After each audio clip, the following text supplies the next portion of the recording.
Y eso afecta libertades informativas, hay que decirlo con claridad, y es inaceptable, es propio de regímenes autoritarios ya querer usar la excusa esta de que, mira, como el espectro radioeléctrico es público, yo te voy a obligar a hacer eso, ¿no? Zuleana, buenos días. Hola, Nicolás, buen día, un gusto siempre estar en contacto.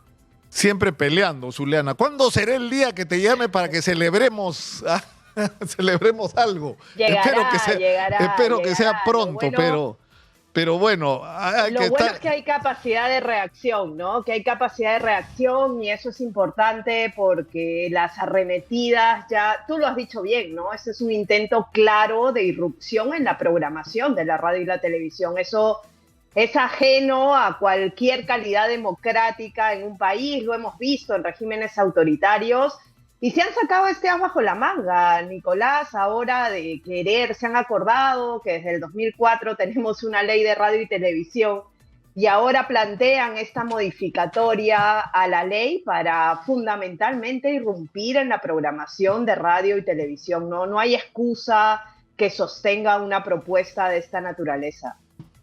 Ahora, el tema es decir, ¿cuál es la argumentación de ellos? Ellos dicen que nosotros malinformamos, que el clima de inseguridad que hay es prácticamente una responsabilidad de que estamos sobredimensionando las cosas y que no publicitamos los méritos de las acciones.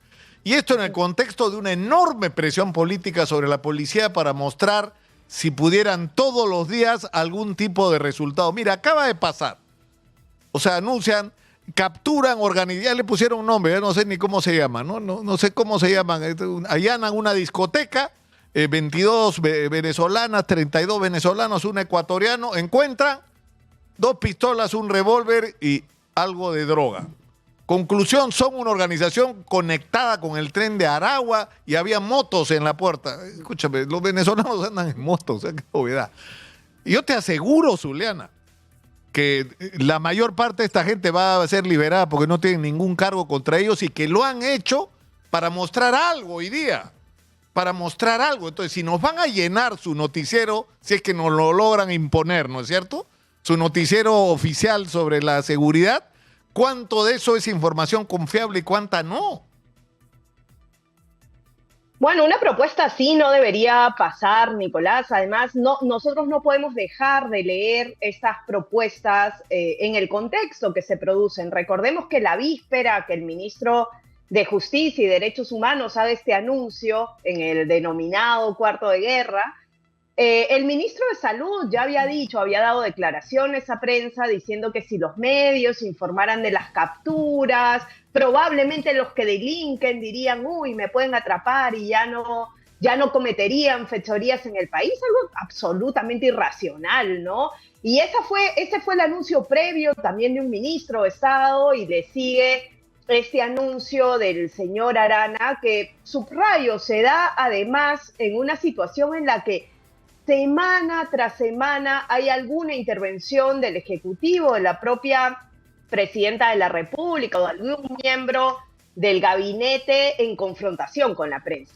Pero además lo más curioso es que, si quienes nos están viendo, nos están escuchando, recuerdan, la Presidenta de la República, para quitarle peso al trabajo que hacen los medios de comunicación, en más de una oportunidad ha dicho que ella no necesita los medios, ¿no? Ha dicho, yo me comunico con la gente directamente, no necesito a los medios. Recuerdo que ha tenido intervenciones diciendo que ya nadie ve televisión, que ya nadie escucha radio, que la gente ahora se comunica por otros medios.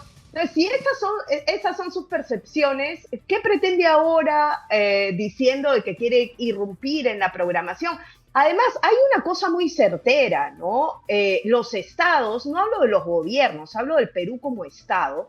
Nosotros tenemos medios estatales que, además, no voy a decir en audiencia, pero cualquier periodista sabe que en nivel de penetración de cobertura, TV Perú llega a zonas rurales, tiene una cobertura casi plena del territorio nacional, el caso de Radio Nacional, la Agencia Andina, El Peruano, los portales digitales de los ministerios. O sea, si quieren informar de acciones de lucha contra la criminalidad, tienen espacios para hacerlo, no hay ninguna necesidad más que la que ya sabemos que es, no hay ninguna necesidad objetiva para decir voy a imponer un bloque informativo, porque además, ojo, no es un bloque que digas para hablar de la criminalidad. El ministro ayer ha sido bien claro, ha dicho para difundir acciones y actividades que realiza el Ejecutivo en la lucha contra la criminalidad. O sea, un bloque propagandístico, Nicolás. Y eso afecta libertades informativas, hay que decirlo con claridad, y es inaceptable, es propio de regímenes autoritarios ya querer usar la excusa esta de que, mira, como el espectro radioeléctrico es público, yo te voy a obligar a hacer eso, ¿no? Los medios ya abordan el tema de la criminalidad, lo que pasa es que no lo abordan, por supuesto, desde la óptica gubernamental, que a ellos les gustaría, ¿no? Que seríamos una máquina propagandística de aquellos hechos que lleva adelante las autoridades de gobierno, que varias veces son fallidos, ¿no? Y solo te puedo citar un caso que lo hemos visto de cerca. Recordarás que alguna vez hemos estado hablando de esto también, del asesinato del comunicador social en Ica. El ministro del Interior anunció que se había detenido a un sicario y lo tuvieron que soltar en las horas siguientes porque dijeron que no habían suficientes argumentos para determinar que había sido él el sicario, ¿no? Entonces, ¿qué quieren? Que seamos caja de resonancia de esas actividades, que muchas veces son actividades fallidas, y esa es la intención, ¿no? Y por eso cabe rechazarlo desde todos los aspectos. Y se acordaron de una ley de radio y televisión 21 años después, única y exclusivamente para tener injerencia en los contenidos. Ahora, el tema es que, digamos, esto es lo que pretende el gobierno, pero ¿qué es lo que sí es importante que ocurra? Que haya un flujo de información y de diálogo con los medios. Y esto podría suponer, incluso, fíjate, Zuliana, diariamente establecer una hora, todos los días, no sé, a la hora que resulte más conveniente, a las 12 del mediodía, a las 7 de la noche, no sé.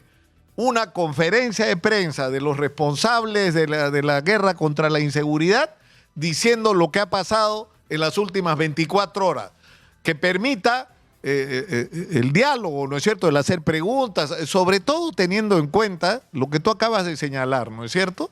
Es decir, y podría recordar el caso de Quispe Palomino, ¿te acuerdas? Presentan la captura del líder, sí, no claro. era ningún líder, tuvieron que, disculpa, no le pidieron, pero tuvieron que dejar en libertad al señor porque no era. Y el sereno de la municipalidad de Lima, acusado de cualquier cosa, o la confirmación de que los pulpos se bañaban en una piscina con los policías en Trujillo, y total era una víctima de los pulpos y policías que habían ayudado en la captura y en la neutralización de por lo menos ese ataque en particular contra este empresario. Es decir, para tener la oportunidad de cuestionar los patinazos, ¿no? O sea, y podemos seguir, porque la lista lamentablemente es grande, ¿no?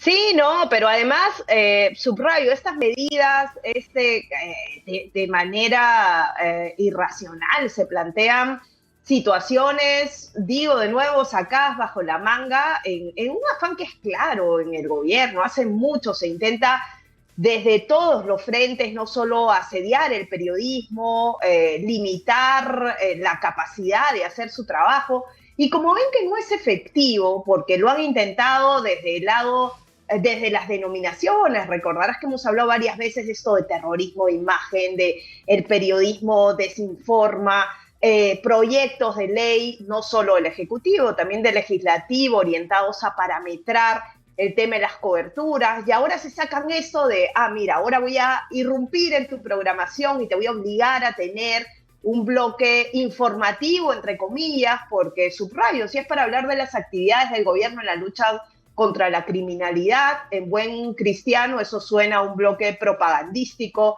fundamentalmente, pero sin abrir posibilidades, porque, a ver, si estamos hablando de informar a la población, Nicolás, ¿cuántos días lleva la presidenta sin responder las preguntas de la prensa?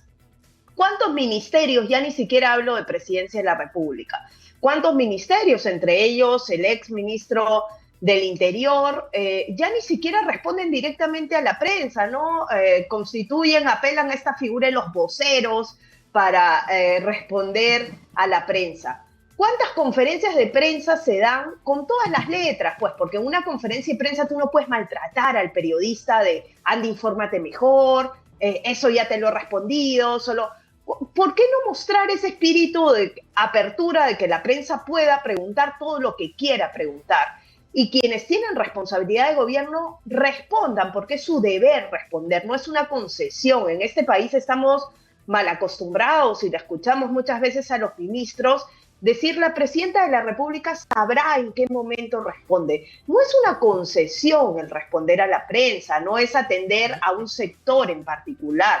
Es el derecho a la información de la ciudadanía lo que está en juego. Y luego se quejan de que los periodistas no van a la fuente directa. ¿Cuántas veces los periodistas han estado retenidos en estrados cuando han ido a cubrir eventos oficiales? Porque se temen que vayan a cometer el crimen de acercarse a la mandataria, hacerle una pregunta sobre un hecho de interés nacional, ¿no? Ese es el contexto en el que se da esta propuesta. Y además, ya la ley de radio y televisión, Nicolás, del 2004, ya establece en uno de sus artículos de que en regímenes de excepción los medios apoyarán. Lo hemos visto en el COVID, ¿no? Todos recordamos cuál ha sido la actuación de la radio, la televisión, en la época de la pandemia. O sea, los medios en situaciones de crisis extrema, por supuesto, que siempre han estado al servicio de la información como bien público, y los medios de comunicación. Recordemos ese momento de la pandemia en la que circulaba tanta desinformación en redes sociales. La gente recuperó la confianza en, mira, si lo veo de este periodista, si lo veo en un medio de comunicación, esto es información válida, no es información falsa. Los medios han sabido en este país, en momentos terribles como el terremoto, el último terremoto en Pisco y demás, en momentos en que hemos tenido crisis sanitarias tremendas en los Huaicos, son los medios los que muchas veces se han convertido en centros de acopio para la solidaridad de la gente. La ley de radio y televisión ya establece el hecho de que en situaciones de excepción la radio y la televisión están al servicio de la información pública, no al servicio de la propaganda de un gobierno. Y eso es algo que hay que saber distinguir en un escenario como el que estamos viviendo, porque es el espíritu que está moviendo esta propuesta que anunció en la víspera el ministro de Justicia y Derechos Humanos. Ahora, para terminar, Zuliana, hay un tema que a mí me preocupa seriamente, que es decir, la idea que tiene la gente del gobierno es que hay que contrarrestar según ellos, desinformación o la información negativa que están dando los medios con información positiva sobre los éxitos. Y ahí voltean la cara y le dicen a los policías: ¡dennos éxitos! Entonces, operativo detienen a 62, esa ha sido la expresión, 62 integrantes de una organización criminal asociada al Tren de Aragua. Te firmo, Zuliana, que la mayor parte de esa gente estará mañana seguramente en la calle y incluso podrían hasta demandar porque los han difamado, acusándolos de ser parte de una organización criminal.